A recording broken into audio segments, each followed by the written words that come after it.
YouTube पर video बनाना और उसका एसईओ करना पर्टिकुलरली अलग अलग चीज़ें हैं। तो बहुत सारे लोग जो स्टार्ट करते हैं उनके दिमाग में एक चीज़ का कन्फ्यूजन होता है कि अपने चैनल का मोनेटाइजेशन इनेबल कैसे करें। और उसका जो एसईओ होता है, एसईओ मीन्स होता है सर्च इंजन ऑप्टिमाइजेशन। तो इसमें हम क्या करते हैं, टाइटल, टैग्स, डिस्क्रिप्शन, इन सब चीज़ों को सही तरीके से लिखते हैं। उसके बाद से वीडियो वायरल होने का उतना चांसेस नहीं रहता है जब तक कि आपका व्यूअर्स अच्छे नहीं हो, सब्सक्राइबर अच्छे नहीं हो। और वीडियो तब आपका वायरल करता है, हिट करता है, जब आपके कंटेंट काफ़ी अच्छे होते हो और उसको यूट्यूब ने 8.4 या 9.4 या करीब 10 के CTR, यानी कि CTR किसको बोलते हैं, क्लिक थ्रू रेट। तो क्लिक थ्रू रेट जब 8 या 9 से ज़्यादा रहता है तब वीडियो आपकी चली जाती है। उसके अलावा जो लोग एनिमेशन सीरीज़ पे वीडियोस बनाते हैं या फिर यूट्यूब टिप्स एंड ट्रिक्स बनाते हैं, तो वो लोग भी काफ़ी इन सब चीज़ों के बारे में बताते हैं कि आपका वीडियो जो है वो रन कैसे करता है, रन करने के बाद चलता कैसे है। उसमें कई सारी चीज़ें होती हैं जो मायने रखती हैं।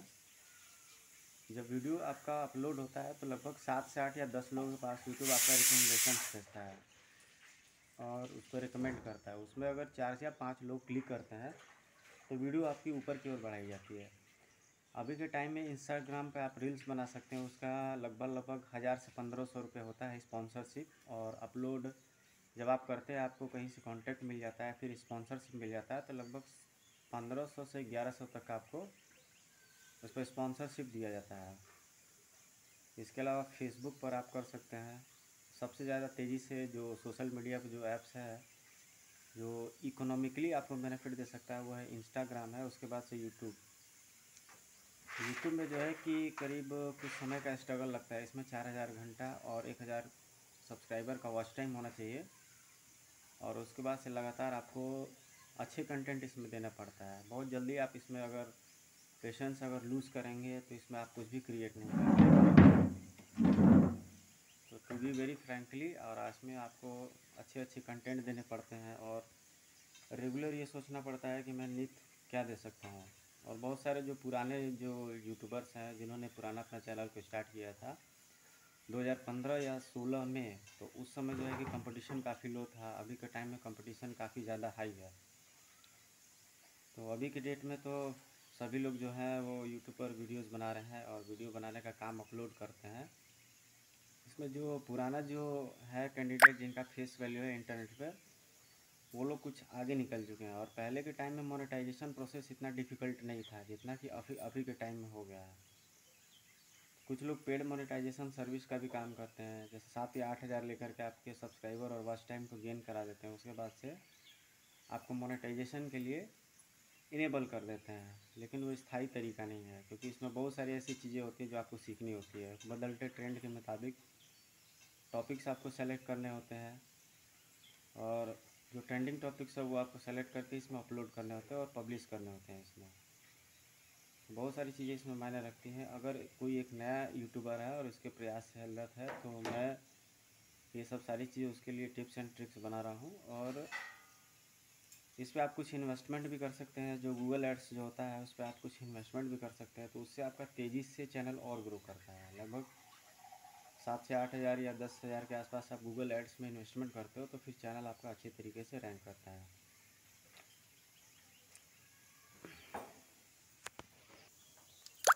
CPM क्या होता है? CPM होता है आपका कॉस्ट पर माइल होता है, यानी कि नीदरलैंड हो गया, नेपाल हो गया, USA हो गया। तो इसमें जो CPM होता है उसको कॉस्ट पर माइल बोलते हैं, यानी वीडियो जो रन करता है उससे रिलेटेड ये होता है, CPM होता है। शुरू में इसमें 1000 से 500 सब्सक्राइबर आप किसी से बोल सकते हैं। शुरुआती टाइम में थोड़ा सा लोगों से बोलना होता है, स्ट्रगल करना होता है, लेकिन उसके बाद से अगर थोड़ा सा एक्सपीरियंस हो जाए तो 1500 सब्सक्राइबर गेन करना कोई बड़ी बात नहीं है। इसमें कंटिन्यू आपको अच्छे कंटेंट पे ध्यान देना होता है और इसमें आप किसी भी तरीके का कंटेंट बना सकते हो। यहाँ पे फेसपैक होता है, फिर जाके आप एनिमेटेड सीरीज़ भी बना सकते हो। अभी के टाइम में एंड्रॉयड मोबाइल पर बहुत सारे ऐसे ऐप्स आ चुके हैं जिसके तहत आप ऑनलाइन रिकॉर्डिंग कर सकते हो, आप एनिमेटेड वीडियोस बना सकते हो। तो इंटरनेट से जुड़े रिलेटेड टिप्स दे सकते हो, ब्रॉडबैंड से रिलेटेड टिप्स दे सकते हो और अभी जो आ रहा है सहज जन सेवा केंद्र यानी कस्टमर सर्विस इत्यादि की भी जानकारी दे सकते हो। तो ऑनलाइन इंटरनेट पे बहुत सारी ऐसी चीज़ें हैं जिनके बारे में लोगों को नहीं पता होता है, अब उनके बारे में लोगों को जानकारी दे सकते हो। आधार कार्ड के अपडेट से रिलेटेड दे सकते हो, आधार कार्ड अभी कहाँ अपडेट किया जा रहा है। सहज जन सेवा केंद्र के अलावा आपको बैंक ऑफिसेस वगैरह में किया जा रहा है, तो उसमें टाइम कितना लगता है, ये सब चीज़ों को आप बता सकते हो उसमें। और पिछले दिनों में जब हरिश्चंद्रा कॉलेज में गया था और यूपी कॉलेज में गया था और क्वींस कॉलेज लौराबीर में गया था, तो क्वींस कॉलेज में भी अभी एडमिशन चालू है। 9 तारीख को उसमें जो है कि ऑनलाइन कुछ टेस्ट लिया जाएगा। उसके अलावा हरिश्चंद्र जो कॉलेज है, तो हरिश्चंद्रा जो है कि एक काफ़ी स्तरीय कॉलेज है और उसमें BA BCom BSc इत्यादि की अच्छी खासी मात्रा में सीट अवेलेबल है। अभी ऑनलाइन ऑफलाइन दोनों एडमिशन चल रहा है, उसमें आप जा कर के दाखिला ले सकते हो। और रिसेंटली प्रीवियस ईयर्स 2 साल पहले मैं जब दिल्ली में कॉल सेंटर में काम कर रहा था, तो मैंने कई चीज़ों को वहाँ पे माइनन किया। वहाँ पे हायरिंग जोन होते हैं और नॉन हायरिंग जोन भी होते हैं। तो हायरिंग जोन का मतलब जो आप द्वारिका सेक्टर 10 के आसपास थोड़ा सा दूर एरिया है, जैसे नजफ़गढ़ वगैरह हो गया, गोयला डेयरी वगैरह, तो ये सब नॉन हायरिंग जोन्स में आता है। हायरिंग जोन्स का मतलब कि जहाँ से कंपनियाँ जो है अपने कैब में कैंडिडेट्स वगैरह को उठाती हैं और अपने कैब से लेके जाती हैं। ज़्यादातर वहाँ पे डेटा एनालिसिस से रिलेटेड काम होता है। जो कॉल सेंटर में मैंने काम किया हुआ है, उसमें क्या होता है कि डेटा से रिलेटेड डाटा डिस्पैच करना होता है। बाहर का जो क्लाइंट होता है वो आपको वर्क देता है, तो उस वर्क को करीब 100-150 या 200 बंदे कंप्यूटर पर ऑनलाइन बैठ कर के काम करते हैं। तो if you want to do jobs in call centre, you must prepare for the English fluency. English में आपको फ्लुएंट होना पड़ेगा। उसके 3-4 राउंड इंटरव्यू भी होते हैं और उसके बाद से थोड़ा बहुत जनरली लगभग 40 से 50 नंबर के मैथमेटिक्स के सवाल आते हैं। उस मैथमेटिक्स के सवाल में रीजनिंग होता है, मैथ होता है, इंग्लिश होता है, थोड़ा बहुत एक पैसेज होता है, अनसीन एक पैसेज या पैराग्राफ होता है। और लगभग 3 से 4 राउंड इंटरव्यू लिया जाता है। आप यहाँ से पैसिव और ऑप्टिमिस्टिक होकर के जा सकते हैं। जब मैं इंटरव्यू के लिए गया था तो मुझसे क्वेश्चन पूछे गए थे। एक केबल वायर होता है, वो कौन सा केबल वायर था अभी नहीं याद आ रहा है, वो CJ25 या RJ25 ऐसा कोई केबल होता है जो प्रिंटर या मॉनिटर के ठीक पीछे लगता है। तो उससे रिलेटेड मेरे से क्वेश्चन पूछे गए थे और तीसरे चौथे राउंड में मेरा इंटरव्यू क्लियर हो गया था। शुरुआत में आप उस तरह की कंपनी में जॉब करने जाते हो तो आपको 10 से 12 हज़ार या 13 हज़ार से 14 हज़ार तक का पैकेज दिया जाता है। उसके बाद से आपको, अगर आपका वर्क अच्छा रहता है, आपकी फ्लुएंसी काफ़ी अच्छी रहती है, फास्ट वर्क होता है, तो लगभग आपको 14 से 15 हज़ार तक के प्रमोट किया जाता है। अगर कोई इंफॉर्मेशन टेक्नोलॉजी के मामले में अपना करियर स्टार्ट करना चाहता है, वो भी दिल्ली जैसे शहर में, बेंगलोर जैसे, तो मैं दिल्ली रहा हूँ, दिल्ली के बारे में एक्सपीरियंस दे सकता हूँ। वहाँ पे कई सारे मल्टीनेशनल और अच्छी अच्छी कंपनियाँ हैं जहाँ पे आप अपने काम को कर सकते हो और अच्छा खासा एक्सपीरियंस गेन कर सकते हो। अभी जो है कि उसके लिए मिनिमम जो क्राइटेरिया होता है, कहीं कहीं किसी किसी कॉल सेंटर में आप 12th पर पास पर भी काम कर सकते हो, यानी इंटर पास करके भी, और कहीं कहीं आप ग्रेजुएशन करके भी कर सकते हो। इसके अलावा मोबाइल टावर, बहुत सारी चीज़ों में रोज़गार और एम्प्लॉयमेंट के ऑप्शंस हैं। मेरे पर्सनली कांटेक्ट में ऐसे HR हैं बहुत सारे, जो है बहुत सारे HR जो दिल्ली के हैं, बहुत सारे कैंडिडेट हैं, बहुत सारे मेरे साथ एम्प्लॉयज़ हैं जहाँ पे मैंने वर्क किया हुआ है। अगर कोई भी जो इस वीडियो के माध्यम से मेरे पास आता है तो मैं बहुत सारी चीज़ों को उनको लाइन अप करा सकता हूँ। वैसे मेरा जो पहले का पोस्ट कैरियर रिकॉर्ड रहा है वो सासाराम विक्रमगंज के एरिया में टीचिंग का रहा है। उत्तर प्रदेश वाराणसी में मैंने पढ़ाया हुआ है।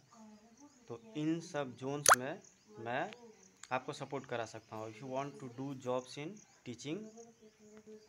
इसके अलावा रिसेंटली में हम विजय लक्ष्मी नाम के एक ट्रस्ट से जुड़े हुए हैं जो गरीब बच्चों के लिए शिक्षा दीक्षा और इन सब चीज़ों का, दवाई वगैरह का, और लाचारा बेसहारा पशुओं वगैरह के लिए ट्रीटमेंट, खाद्य पशु वगैरह के लिए इंतज़ाम करते हैं। तो ये NGO जो संस्था है वह भेलपुर जो एरिया है बनारस के, वहाँ पे एक छोटे से मार्केट में स्थित है। और उसके बारे में ज़्यादा डिटेल से जानकारी आप मुझसे अलग से लेकर के पूछ सकते हैं। अब हाईवे के बारे में आते हैं। तो हाईवे जो है, आप जैसे यहाँ से हाईवे से निकलते हैं, जो आपका औरंगाबाद वाला जो हाईवे है, तो उससे आप मुड़ करके जैसे ही जाते हैं तो कोचस मोहनिया वाला जो रास्ता पड़ता है, वहाँ से लगभग लगभग मोहनिया से लेफ़्ट टर्न करता है। वो रास्ता 20 से 22 किलोमीटर के एरिया पर विक्रमगंज पड़ता है, क्योंकि रास्ता थोड़ा सा डिस्टर्ब था पहले, लेकिन अभी जो है कि वो सही हो गया है। आप उस रास्ते से अपने बाइक या फोर व्हीलर जो भी आपके पास साधन हो उससे लेकर के आप जा सकते हो। छोटे मोटे जो एग्ज़ाम्स होते हैं जो कॉलेज लेवल पे लिए जाते हैं, या फिर एंट्रेंस टेस्ट जो लिए जाते हैं, तो उसमें जो है 4-5 सब्जेक्ट होते हैं, ये सभी लोग जानते हैं। मैथ, इंग्लिश, साइंस, एसएसटी वगैरह सभी लोग। तो इसमें जो इंग्लिश का जो पेपर होता है वो थोड़ा सा टफ माना जाता है स्टूडेंट्स के लिए, और इंग्लिश आजकल के डेट में काफ़ी ज़्यादा ज़रूरी है। अगर आप इंग्लिश को नहीं अटेम्प्ट करते हो तो आपके परसेंटेज और जो आपका आगे जो स्कोर होता है उस पर आप थोड़े से अनकंफर्टेबल हो जाते हो। जैसे बीएचयू वगैरह में आपने एंट्रेंस टेस्ट दिया बीएचयू में, तो उसमें क्या होता है कि आपको एक ख़ास नंबर पे, जैसे 140 150 पर आपको कॉल लेटर भेज देता है। तो कॉल लेटर भेजने का मतलब that you are not selected but you are assumed aspirant, यानी कि आप क्या हैं, संभावित, आप संभावित छात्र या स्टूडेंट हैं। तो उसको भेजने का मतलब कि आप काउंसलिंग के लिए लेकर के जाइए, और काउंसलिंग के लिए जब आप जाते हो तो आपको वहाँ पे बुलाता है। अगर आपके पास उनके पास सीट अवेलेबल रहती है तो वो आपको क्या करते हैं, जिसका जैसे कट ऑफ लिस्ट होता है उस कट ऑफ लिस्ट के हिसाब से वो स्टूडेंट्स को वहाँ पे डालते हैं। लेकिन अगर उसके बाद भी उस डेट पर कोई कैंडिडेट नहीं पहुँचा है, मान के चलिए कि मेरा 140 नंबर है और आपका 125 नंबर है, तो जाहिर सी बात है कि 140 नंबर वाले को कॉलेज पहले लेगा। लेकिन 125 नंबर वाले को अगर वो कैंडिडेट नहीं आया हुआ है तो उसके ना आने के कंडीशन में उसको वहाँ पे रखा जा सकता है, लिया जा सकता है। इसके अलावा कुछ पेड सीट भी बचती है जो लगभग लगभग 15 से 17 हज़ार है। अभी उसका क्या रेट है और करेंट में आई थिंक 10-12 हज़ार या 15 हज़ार होगा, बीए बीकॉम बीएससी वगैरह का पेड सीट। तो पेड सीट पर भी आप उसमें एडमिशन ले सकते हो। बीएचयू एंट्रेंस के लिए थोड़ा सा आपको एक स्टैट उसमें सेक्शन होता है, स्टैट के अलावा ट्रिग्नोमेट्री एक सेक्शन होता है उसमें, और उसके बाद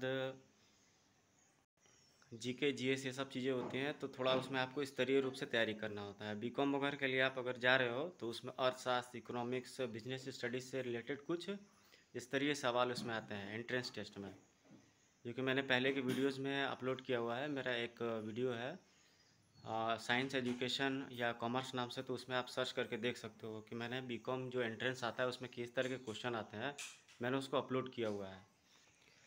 यूट्यूब पर मुझे जो है बहुत सारे जो सलाह है, मेरे अपने निजी दोस्त जो हैं जैसे गौरव श्रीवास्तव हो गए, और मेरे जो सब्सक्राइबर में से एक है शांतर मोहंती जी, पुदीना एंटरटेनमेंट, तो इन लोग के मुझे कमेंट काफ़ी मिलते रहते हैं, और काफ़ी ज़्यादा जो मेरे सब्सक्राइबर हैं उनकी वजह से मेरे को काफ़ी ज़्यादा हेल्प मिली, और कॉन्फिडेंस मेरा गेन किया, रीबूस्ट किया मेरा कॉन्फिडेंस, जिसकी वजह से मेरा चैनल काफ़ी ग्रो किया। और शुरू शुरू में तो मैं जो है कि नॉर्मल चीज़ों पर वीडियो बनाता था, पहले मेरे को एक्सपीरियंस था नहीं। जब मैं यूट्यूब पर आया तो मैंने काम करना स्टार्ट किया, तो वीडियोज़ में मैंने काफ़ी अच्छे दिए, लेकिन उसको लोग देखते नहीं थे, उसको लोग सुनते नहीं थे। जैसे मैंने साइंस पे बनाया है और एस्ट्रोलॉजी वगैरह पे बनाया है, काफ़ी डार्क और विस्तार से कोई जानकारी देने की कोशिश की है, लेकिन उस पर बहुत ज़्यादा ट्रैफिक नहीं आती थी। लेकिन जैसे जैसे मैं इस पर एक्सपीरियंस गेन करता चला गया, मैं इसके बारे में यूट्यूब और ट्रिक्स के बारे में मैंने तब बताने का फ़ैसला किया जब मेरा चैनल थोड़ा सा ग्रो कर गया, और जब लोग मेरे से बाहर में पूछने लगे तब बहुत सारे लोग ऐसे हैं जो यूट्यूब पर टिप्स एंड ट्रिक्स भी बनाते हैं। तो मैंने जो अपना एक्सपीरियंस गेन किया, जो अपने से खुद से मैंने 2-2.5 साल में एक्सपीरियंस गेन किया, वो मैं आपके साथ शेयर करता हूँ। अगर आप जेन्युइन तरीके से जाना चाहते हो तो आपको उसमें थोड़ा बहुत टाइम लगेगा, थोड़ा बहुत फ्रस्ट्रेशन भी होगा, आप बनाते बनाते बीच में छोड़ सकते हैं। लगभग लगभग 2 से ढाई घंटा आपको समय चाहिए ही होता है यूट्यूब पर आपको काम करने के लिए। जैसे वीडियो अपलोड करने के लिए उसके आपको टॉपिक सोचना होता है। टॉपिक सोचने के बाद जो है कि आप उसको अपलोड करेंगे, उसके बाद से थंबनेल डालेंगे, कैची थंबनेल भी होना चाहिए। कि बहुत सारे जो लोग हैं वो कलर कॉम्बिनेशंस के बारे में बताते हैं, तो कलर कॉम्बिनेशंस के बारे में भी आप जान सकते हो। किस तरह से थंबनेल डालें और अट्रैक्टिव थंबनेल डालें। 9th और 10th के जो स्टूडेंट हैं जो अपना मैथमेटिक्स वगैरह सब्जेक्ट पढ़ रहे हैं, तो उसमें जो फर्स्ट चैप्टर है वो पॉलिनोमियल्स है। पॉलिनोमियल्स के क्वेश्चन को जब आप सॉल्व कर रहे हैं तो आप थोड़ा सा एग्जांपल की हेल्प ले सकते हैं। उसमें XY plus PQ plus R से रिलेटेड कुछ सूत्र दिया होता है, तो उस आप सूत्र को देख करके भी आराम से उस क्वेश्चन को कर सकते हैं और उसको लगा सकते हैं। 9th का जो मैथ का जो सिलेबस होता है उसमें क्वाड्रिलेटरल हो गया, पॉलिनोमियल्स हो गए, आपको linear equation in one variable हो गया। तो इस तरह से बहुत सारे जो क्वेश्चन आते हैं जो आप एग्जाम्पल पे देख करके उसको सॉल्व कर सकते हैं और बना सकते हैं। साथ ही साथ अगर आपके पास समय होता है तो 10th का जो सिलेबस है वो सिलेबस भी आप उसको उठाइए और उसको रिवाइज़ कीजिए। मेरे एक स्टूडेंट हैं हिमांशु सिंह, मैं उनको अभी 11th वगैरह पढ़ा रहा हूँ। तो 11th में जो केमिस्ट्री वगैरह है, फिजिक्स वगैरह है, तो अभी तो एडमिशन का टाइम चल रहा है, ऑनलाइन एडमिशन का टाइम चल रहा है। तो उसमें क्या है कि स्टूडेंट्स वगैरह को 2-3 चैप्टर अपने पहले ही क्लियर कर लेना चाहिए। जैसे कि आपका जो सेशन जो चल रहा है, तो वो सेशन में क्या होता है कि आपका जब 4-5 चैप्टर क्लियर हो जाता है तो आपके पास से प्रेशर हट जाता है। टोटल मिला करके आपके फिजिक्स, बायो और केमिस्ट्री मिला के लगभग लगभग 60 से 62 चैप्टर हैं 11th-12th मिला करके। अगर आप यूपी बोर्ड से तो लगभग लगभग 60 से 62 चैप्टर हैं। उसके बाद से आप CBSE बोर्ड से हो तो भी यही चैप्टर का यही रेशियो है। उसके बाद से कॉमर्स में अगर आप आ जाइए तो कॉमर्स में भी लगभग लगभग फर्स्ट ईयर और सेकेंड ईयर यानी कि 11th-12th मिला के कॉमर्स में लगभग लगभग 25 से 30 चैप्टर्स हैं, जिसमें से कुछ न्यूमेरिकल वाले सवाल भी हैं। और उस पर भी मैंने आपको वीडियो बनाई हुई है जो कि आप उसको कैसे सॉल्व कर सकते हैं कि कॉमर्स वाला जो डेबिट क्रेडिट जो रूल होता है उसको हम लोग कैसे सॉल्व कर सकते हैं। आप थोड़ा टॉपिक चेंज करके बात है एस्ट्रोलॉजी पे। एस्ट्रोलॉजी मतलब क्या, आपको ज्योतिष विद्या, ग्रह नक्षत्र पूजा वगैरह इत्यादि। कल मेरे एक मित्र सन्नी सन्नी का आया फ़ोन आया कि उसको मैंने एक वो दिया हुआ था, क्या बोलते हैं, सजेस्ट किया हुआ था कि आप पीले रंग की एक अंगूठी पहने जो कि आपके ग्रह नक्षत्र इत्यादि को चेंज कर देगी। पीले रंग का जो नग होता है वो बृहस्पति को स्ट्रॉन्ग करता है, सूर्य मंगल इत्यादि ग्रहों को स्ट्रॉन्ग करता है, माता सरस्वती की आप पे कृपा देता है।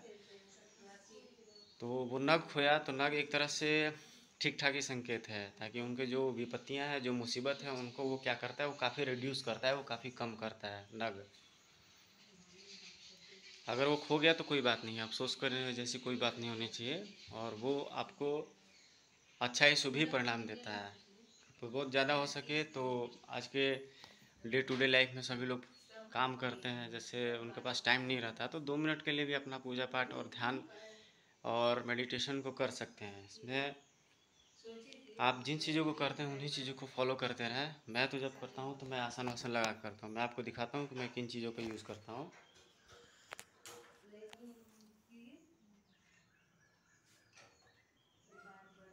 तो ये जो चौकी है जो मैंने अभी दिखाया है, तो मैं इस पर बैठ करके पूजा करता हूँ, और आसन पर्टिकुलरली मैंने बनाया हुआ है। होता ये है कि इस उम्र में आते आते आपको थोड़ा सी इन सब चीज़ों को सिस्टम्स की जानकारी लेनी पड़ती है, उन सिस्टम्स के मुताबिक आपको काम करना होता है।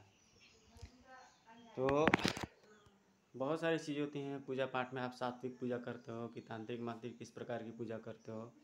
डे टू डे लाइफ में आप जो है कि यूट्यूब वगैरह पर बहुत सारे भजन वगैरह भी चलते हैं, तो भजन वगैरह को भी आप सुन सकते हो, डायरेक्ट उसको एन्चेंटिंग कर सकते हो। उसका जो साउंड होता है, जो उसके जो शब्द होते हैं, वो बहुत ही पॉजिटिव और सकारात्मक असर को छोड़ते हैं वो। एक और मेरे फ्रेंड हैं, उनका नाम है विवेक तिवारी, जो इस समय एयरफोर्स वगैरह में काम कर रहे हैं। तो वो भी जो है कि फॉर्म अप्लाइड किए थे, उसके बाद से उनका एयरफोर्स में सिलेक्शन हुआ, और शुरुआती दिनों में वो ट्यूशन कोचिंग वगैरह पढ़ाते थे। तो कोई भी जो नए यंगस्टर है या फिर नए जो न्यू कमर है, तो वो क्या कर सकते हैं, वो ट्यूशन कोचिंग से भी अपने करियर को स्टार्ट कर सकते हैं। जैसे 18, 20, 22 साल के हैं, कॉलेज गोइंग स्टूडेंट हैं, तो आजकल के डेट में 3 से 4 हज़ार भी आपको पेड किए जाते हैं, 2 से 4 हज़ार। फिर उसके बाद जैसे जैसे आपकी स्टेमिना बढ़ती चली जाती है, आप उसको करते चले जाते हो, बट उसका टाइम लगता है, उसकी एक कीमत लगती है। और आप उन चीज़ों को धीरे धीरे करते चले जाते हो तो आपको प्रोफिशिएंसी हासिल होती चली जाती है, और आपको उसमें मास्टरी मिलने लगती है। तो एक ओवरऑल एक एक्सपीरियंस आपको गेन करना होता है, आप किस तरह से काम करना चाहते हो, आप जॉब करना चाहते हो या कोई अपना फ्रीलांसर वर्क करना चाहते हो। अभी बनारस के जो माहौल में है, तो बनारस के माहौल में जो इंस्टीट्यूट वगैरह कोचिंग क्या है, बहुत सारे हैं, JRS है, आकाश वगैरह है, संकल्प है, ये सभी अपने अपने फील्ड के मास्टर ये कोचिंग है। आप वही विक्रमगंज वगैरह में चले जाओगे तो विक्रमगंज वगैरह साइड में Ashutosh sir, ensemble coaching, B Singh, फिर उसके बाद से रामाशीष सर, तो ये सभी काफ़ी प्रतिष्ठित वहाँ के टीचर्स हैं। रामाशीष सर तो अभी थोड़ा सा तबीयत खराब होने की वजह से थोड़े अस्वस्थ हैं, और रामाशीष सर के लड़के अविनाश सर, वो मेरे काफ़ी अच्छे मित्र हैं और हम लोगों ने काफ़ी साथ साथ टीचिंग किया हुआ है और काफ़ी समय एक साथ एक्सपेंड किया हुआ है। खास करके घोसिया में मैंने स्टूडेंट्स को काफ़ी पढ़ाया हुआ है, विक्रम से कई सारे मैं स्टूडेंट्स के लिए मैंने पढ़ाया हुआ है और काफ़ी इन्जॉय आया उनको डील करके ना। ये है कि वहाँ पे मेरा मामा गांव भी है, धारूपुर पोखरा गांव में, तो वहाँ के स्टूडेंट्स को पढ़ा करके वहाँ के स्टूडेंट में बहुत ज़्यादा टैलेंट है, बहुत ज़्यादा टैलेंट है, खास करके मैथ्स वगैरह उनका बहुत अच्छे है। वीक सेक्शन कौन सा उनका है, इंग्लिश वीक है, काफ़ी ज़्यादा वीक है उनका इंग्लिश। तो अगर वो इंग्लिश में थोड़े से पारंगत हो जाते हैं तो वो काफ़ी सही हो जाता है और काफ़ी ज़्यादा वो बूस्ट भी कर सकते हैं, काफ़ी अच्छी तरीके से उन चीज़ों को वो ग्रैब कर सकते हैं, उन चीज़ों को हासिल वो कर सकते हैं काफ़ी अच्छे तरीके से। अब क्या है कि जिस हिसाब से जो रेशियो बढ़ रहा है, बेरोज़गारी वगैरह का रेशियो बढ़ रहा है, अनएम्प्लॉयमेंट का रेशियो बढ़ रहा है, तो इसमें क्या है, मैंने क्या महसूस किया है पिछले 10-12 साल से कि आप जो भी इंस्टीट्यूट सेलेक्ट करते हो वो आपको प्लेसमेंट वगैरह की बहुत सारी सुविधा देते हैं और बहुत सारी चीज़ों को भी देते हैं। 7 से 8 हज़ार या 9 हज़ार 10 हज़ार के आसपास आपकी प्लेसमेंट होती है, आप इंटरव्यू देते हो, फेस करते हो, उसके बाद से आपकी प्लेसमेंट की जाती है। जब आप स्टूडेंट लाइफ में होते हो तो आपको एक और चीज़ पे ज़्यादा ध्यान देनी होती है, गुडविल पर। जितनी ज़्यादा आपकी अच्छी गुडविल होगा, मैनर होगा, जितने अच्छा आपके वर्किंग स्टाइल होगा, उतनी ही ज़्यादा आपको आगे चल कर के बेनिफिट होती है। जैसे हम कभी अपने जो स्टूडेंट या फ्रेंड सर्किल में होते हैं, हम जो लोकल स्टूडेंट्स थे, वो मुगल सराय जो है बाकले वगैरह में खेलने के लिए जाया करते थे, मानस नगर कॉलोनी में वगैरह में खेलने के लिए जाया करते थे। तो जो वहाँ पे जो हम लोगों ने चीज़ों को देखा और सीखा, बहुत सारी चीज़ों को हमने किया, तो ओवरऑल आपके सर्किल का भी काफ़ी ज़्यादा असर पड़ता है। और मुगल सराय में एक शानदार क्रिकेट टीम एक होती थी, खालसा स्पोर्टिंग क्रिकेट क्लब, तो वो काफ़ी ज़्यादा पॉपुलर थी वहाँ पर। और बहुत सारे अच्छे क्रिकेटर थे, एक मयूर नाम का एक लड़का था जो बहुत अच्छा क्रिकेट खेलता था वहाँ पे, बहुत ज़्यादा अच्छा। और राजा, सन्नी, ये सब उस ज़माने के बहुत अच्छे क्रिकेटर होते थे जिनके साथ हम लोग का मैच हुआ करता था। काफ़ी ज़्यादा अच्छी उनकी प्रैक्टिस, काफ़ी ज़्यादा अच्छी होती थी उनकी। 5, 6, 7, 8 जो स्टूडेंट हैं उनके लिए ये चीज़ है कि वो डेली से डेली कम से कम राइटिंग का प्रैक्टिस करें, हिंदी इंग्लिश लिखने का प्रैक्टिस करें, टेबल का बार बार आप प्रैक्टिस करें, मल्टीप्लाई डिवाइड, इन सब चीज़ों का बार बार आप प्रैक्टिस करें। और उसके अलावा जो वर्ड मीनिंग होती है उसका लिखने का कोशिश करें, क्योंकि 6 to 10 लगभग क्लास 7-8 तक तो स्टूडेंट्स को रीडिंग और राइटिंग स्किल में काफ़ी ज़्यादा प्रॉब्लम होती है।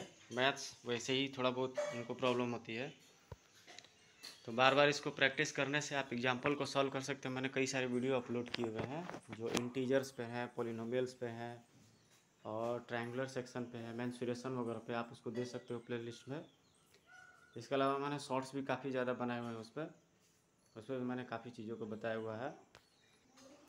अब यूट्यूब पे सबसे ज़्यादा पॉपुलर होने वाले में जो साधु संत महाराज हैं उसमें बागेश्वर धाम महाराज है, जो कि काफ़ी ज़्यादा अच्छा उनका प्रवचन होता है, मैं खुद उनका सुनता हूँ, बहुत अच्छे और सात्विक संत हैं। इसके अलावा अनिरुद्धाचार्य जी हो गए, उसके अलावा रामकृष्ण परमहंस, विवेकानंद, ये सब तो महान विभूतियाँ थी।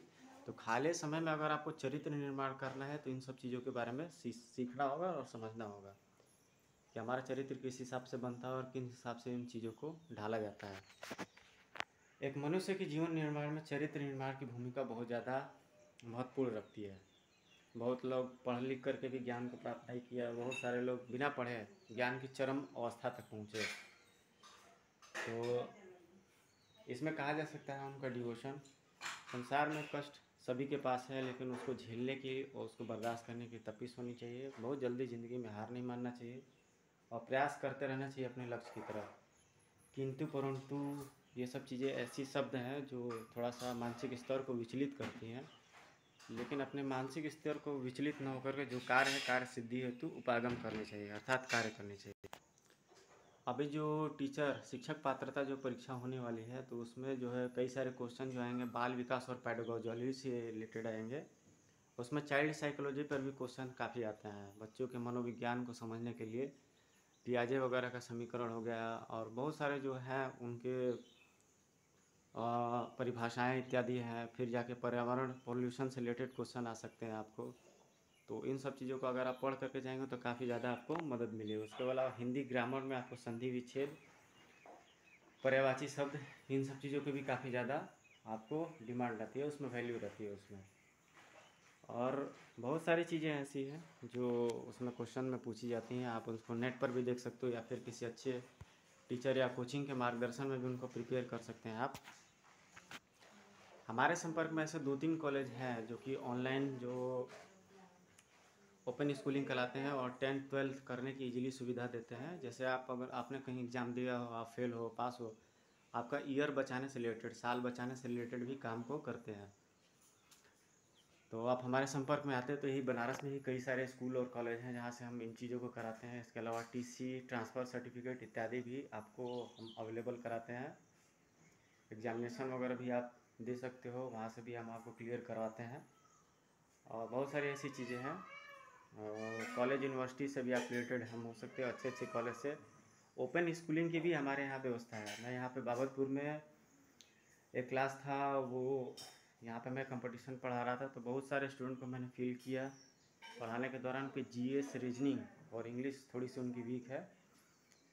तो जो मैं पढ़ाता रहता हूँ, जिन चीज़ों पर मैं एग्जांपल देता रहता हूँ, उन पर अक्सर मैंने वीडियो भी अपलोड किया हुआ है। तो आप उन वीडियो को सुन सकते हो, आप उनको देख सकते हो और लिसन कर सकते हो उसको। जो लास्ट बिल्कुल बैच था उसमें मैंने सिंथेसिस पढ़ाया था, ट्रांसफॉर्मेशन पढ़ाया था, उससे रिलेटेड सेंटेंस बनाए थे, निगेटिव सेंटेंस बताया था, असर्टिव सेंटेंस, इंट्रोगेटिव सेंटेंस बताया था कि आप उनको कैसे यूज़ कर सकते हो। तो फिलहाल आज की वीडियो में इतना ही। अब नेक्स्ट वीडियो में अगले कुछ दूसरी चीज़ों को बताऊंगा। चलिए ठीक है, कमेंट आप करते रहिएगा। अगर सब्सक्राइब नहीं किया तो सब्सक्राइब ज़रूर करना।